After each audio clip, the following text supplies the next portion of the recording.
Hello, hello, hello, everybody. Welcome to On the Couch with your life coach, Fu. And today I am so excited. I've got a woman of God. Her name is Nokie Evans, and we're going to be talking and chatting with her today. She's on the couch with us today. And again, this is On the Couch with Life Coach Fu, where we talk about real life, real people, real issues, and sometimes very raw conversations.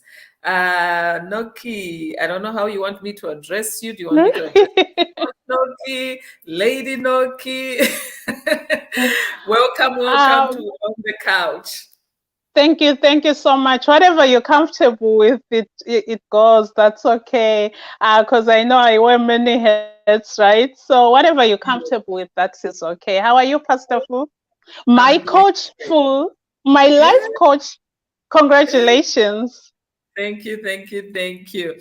Okay, so we want to know who is Noki Evans. Who is she?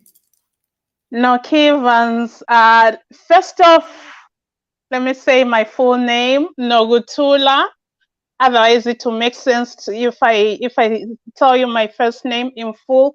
Nogutula, which means Mother of Peace. I was born on Christmas Day in 1970, so that means I'm turning 52 this year, and I'm just a person who loves to laugh. I am. Noki is a person who loves to laugh, and that's just like a happy person. Married to Ray for 10 years this year. Unbelievable.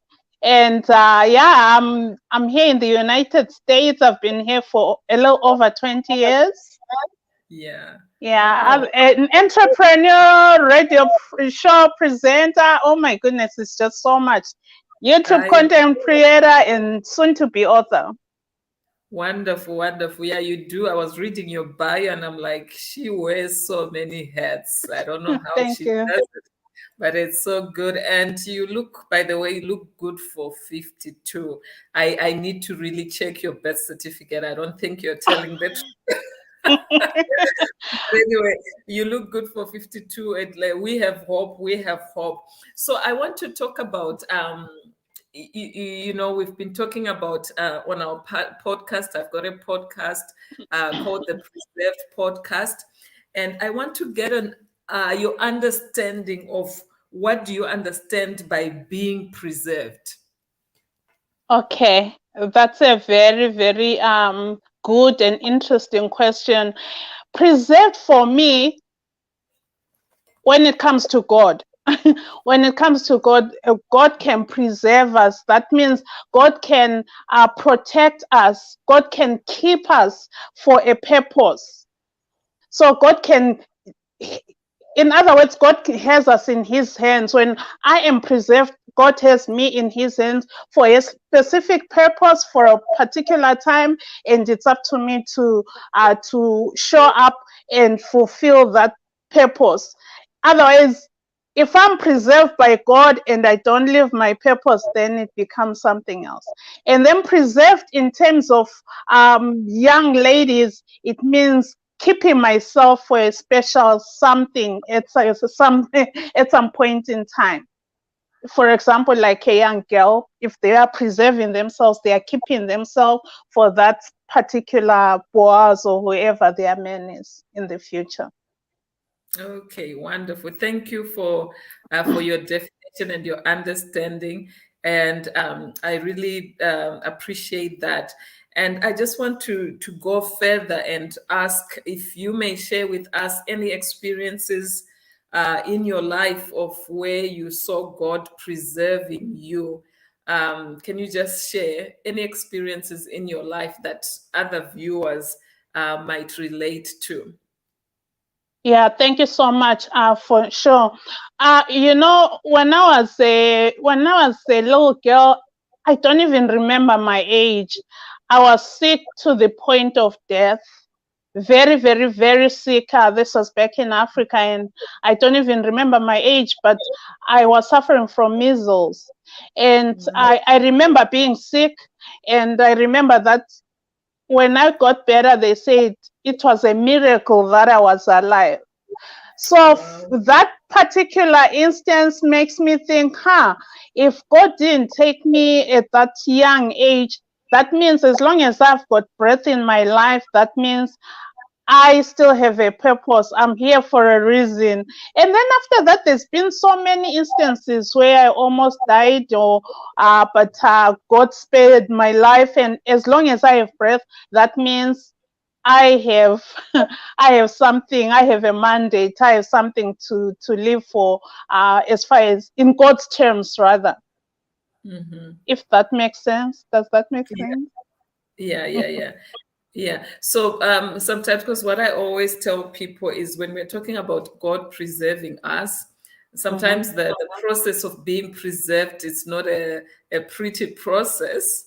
I go back and just define just in the natural how when we preserve food that it goes through depending on what process of preservation you are using. Sometimes it goes through pressure, heat, cold, and it cannot be a pleasant situation when you're put under pressure or under immense heat. So sometimes we go through life with these terrible things that happen to us. And I want to tell people that those circumstances, it's actually God preserving us. He's, Exactly. he's doing something in us.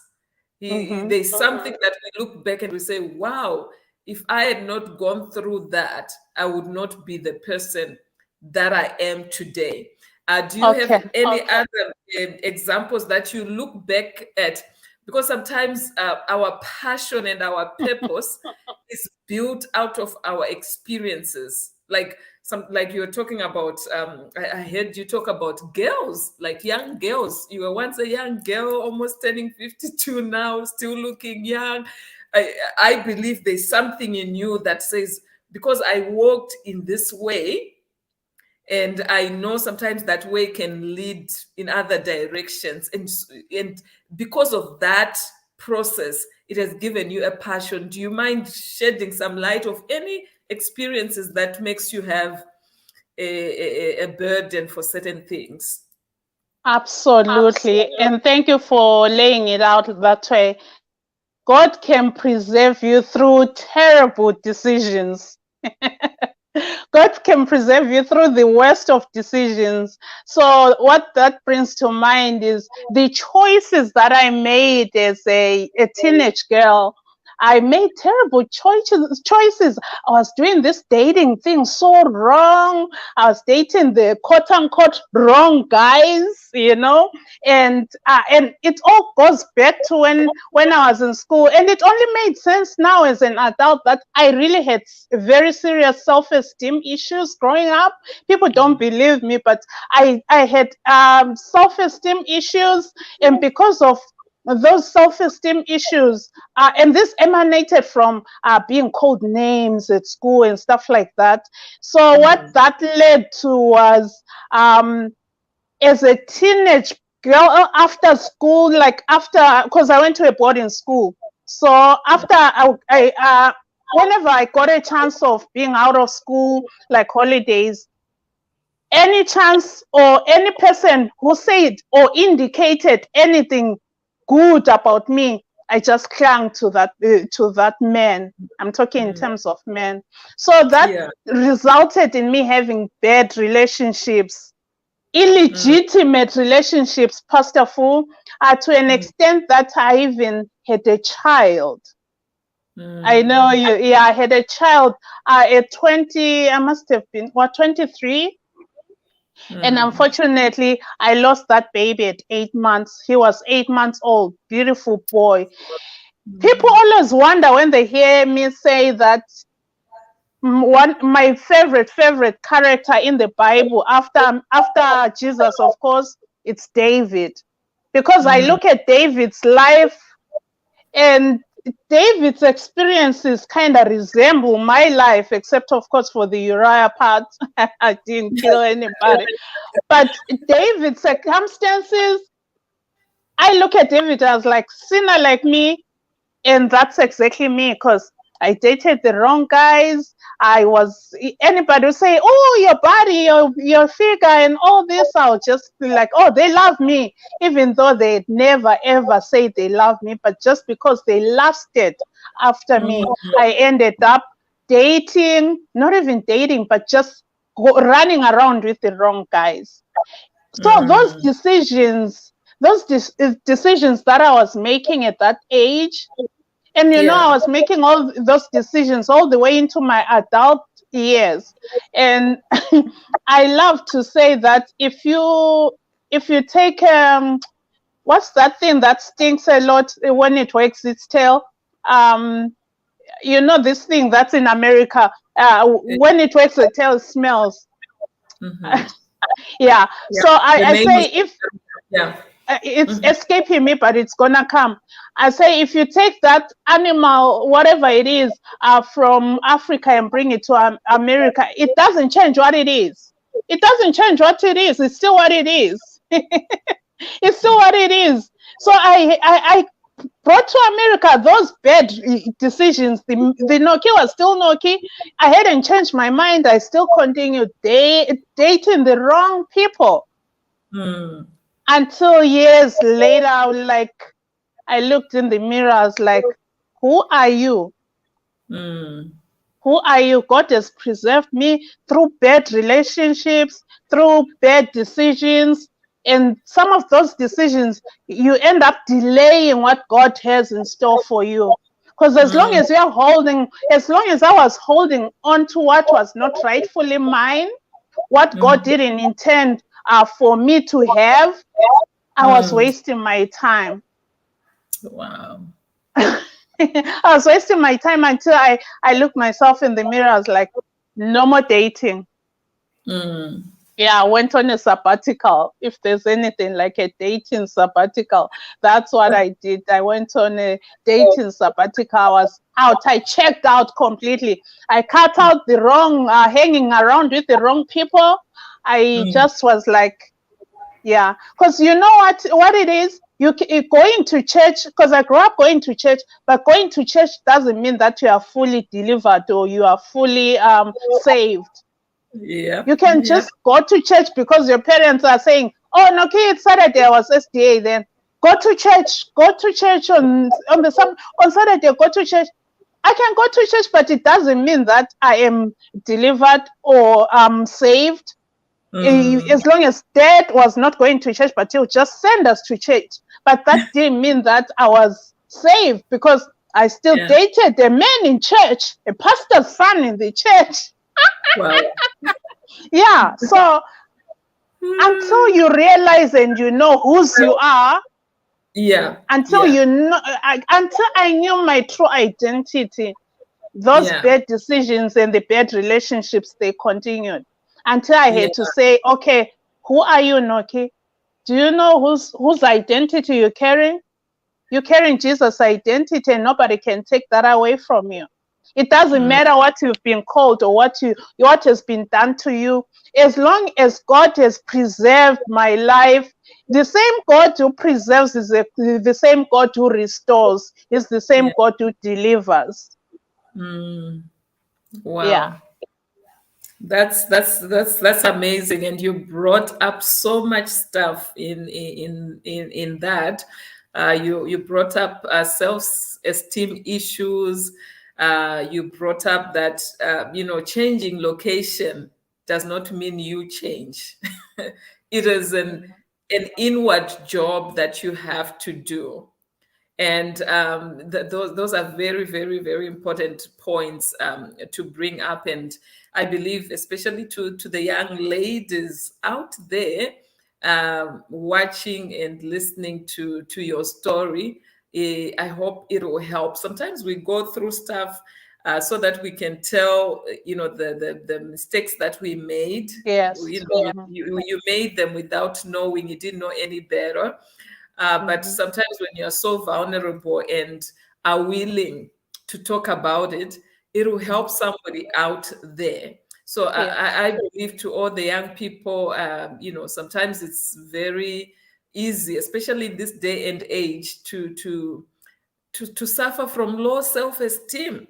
because they're Oh, seeing yeah. so much things on social media. They want to be like this, and like you said, for you, people would call you names. So anybody who came along to say, "Hey, girl, you look beautiful. You Mm-hmm. look at this," Yeah. you're like, "Oh, there are people who actually desire me." And then you Mm-hmm. just jump and go there. But that was Yeah. not the solution to deal with the No. self-esteem. Sometimes we just want to patch up and Mm-hmm.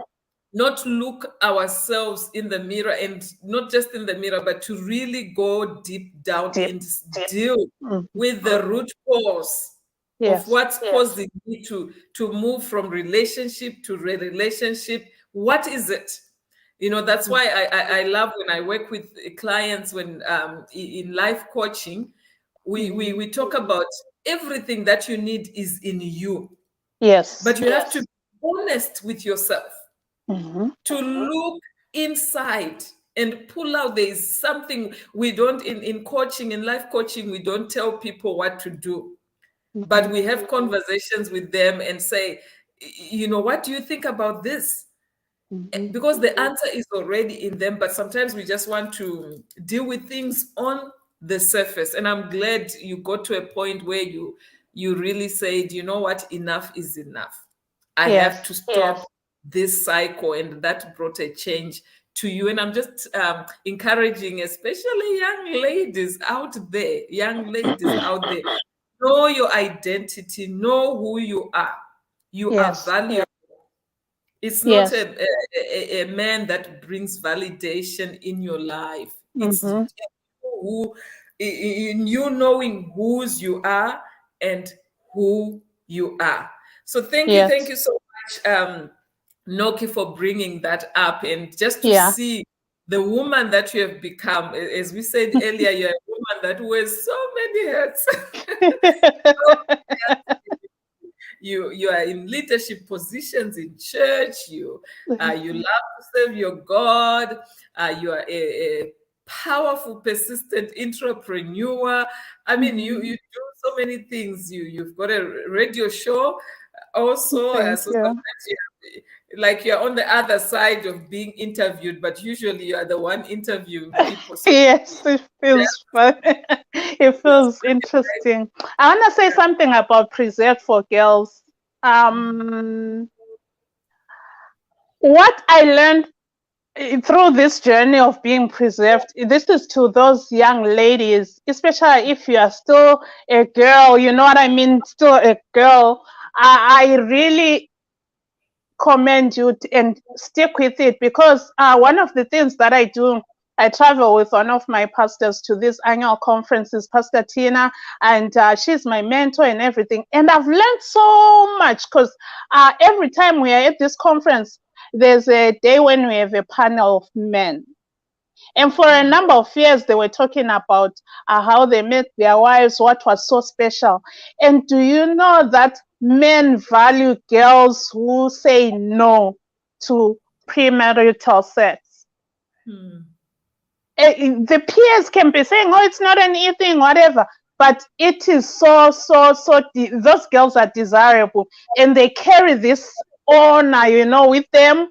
But for those who are no longer, girls like that, don't give up, because that God who preserves is a God who restores, and is a God who's going to bring that man who still value you, as long as you change, just sleeping around and doing all those bad things with men.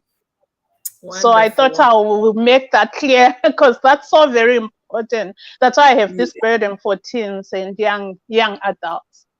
Wonderful, wonderful. Thank you for that insight.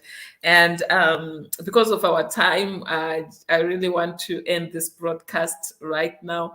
And thank you so much for sharing with us today. I know we didn't touch even a little bit of what you have to share with us. But as we close this broadcast, do you have any words of encouragement to those that are listening, different people that are listening? Yeah, my encouragement is just be yourself and love life, and love God and love life. And Be quick to forgive, because unforgiveness holds you back so much. Be quick to forgive and just try to love everybody as much as you can, because it's easier to love than not to. And just, embrace people and just move Yeah. on, and don't try to fight your own battles. Because if you try to fight your own battles, you will never win. Even if you're on the right, you won't win. Just surrender everything to God. He does a much, much, much better job. No matter whether you're in the wrong or in the right in your own eyes, just surrender everything to God. And just remember to just love people and do everything with love, like I always say. Everything with love. Mhm. Love never fails, indeed. Thank you so Yes. much, Thank Miss you. Nokie Evans. Thank you for taking time out of your busy, busy schedule. I know where you are right now. It's after 10 p.m. So thank you so much. And we appreciate your time. And I hope you get to come back. Thank you and Yes, God so bless. God bless you too. Thank you.